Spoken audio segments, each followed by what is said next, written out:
अगर हम लोग बात करते हैं देश में धर्मनिरपेक्षता के बारे में, तो धर्मनिरपेक्षता की बात करते समय में अत्याचार और अन्याय की जब बातें आती है तब हम लोगों को एक होना चाहिए भारतीय होने के नाते। मणिपुर में जो घटना हुई, हम लोग देखते हैं कि हमारे बहुत सारे संगठनों ने मणिपुर में जो घटना हुई है उसका विरोध किया या फिर उसका निषेध किया। लेकिन मुझे एक चीज़ समझ में नहीं आती है कि हम लोग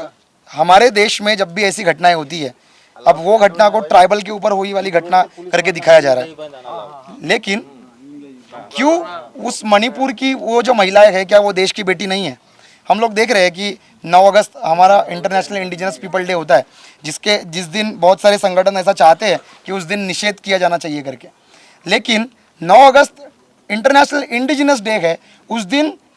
ट्राइबल्स जो है वो निषेध करने की कोशिश कर रहे हैं। पर हमारा देश 15 अगस्त 1947 को जब स्वतंत्र हुआ था, तब से लेकर आज तक, आज हम लोग आज़ादी का अमृत काल मना रहे हैं, अमृत वर्ष मना रहे हैं। लेकिन बावजूद इसके हम लोगों में वही स्कीम है, वही एक तरीके से हम लोग बोलेंगे कि विचारधारा है कि वो ट्राइबल है, ट्राइबल पे हुई वाली अगर घटना हुई है, ट्राइबल पे अत्याचार हुआ है तो ट्राइबल लोग चिल्लाएंगे, एससी पे अत्याचार हुआ है तो एससी चिल्लाएंगे, ओपन कैटेगरी के लोगों पे अत्याचार हुआ है तो सारे लोग चिल्लाएंगे। ऐसा क्यों?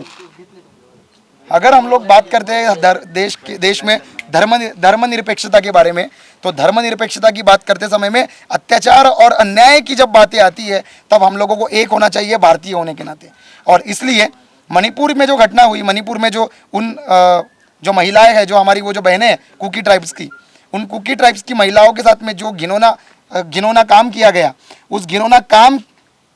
के ऊपर, उस घिनौने काम पर हम लोग निषेध जताते हैं। और निषेध के साथ साथ हम लोग चाहते हैं, जैसे सुप्रीम कोर्ट ने सुओ मोटो लिया, सुप्रीम कोर्ट ने सुओ मोटो लेते समय में उसकी गंभीर तरीके से उसकी दखल ली और गंभीरता पूर्ण टिप्पणियां की है, जिसमें कितने 0 FIR हुए इसके ऊपर में टिप्पणियां की गई। और 0 FIR करते समय में उस समय की वहाँ की जो पुलिस है वो क्या कर रही थी? तो प्रशासन पे मेरा सीधा आरोप है कि प्रशासन ये सारे दंगे जो है वो भड़का रहा है, प्रशासन ही ये सारी हरकतें जो हो रही है उसके लिए पूरा जिम्मेदार है। ट्राइबल होने के नाते मैं ये अपील करता हूँ हमारे देश के सभी लोगों से कि आप लोग उन महिलाओं को ट्राइबल ना समझे, उन महिलाओं को भारतीय समझे, क्योंकि मणिपुर भारत का ही हिस्सा है। उनके लिए आवाज़ उठाए, आप जहाँ हैं वहाँ से आवाज़ उठाए और उनके लिए न्याय की मांग करें।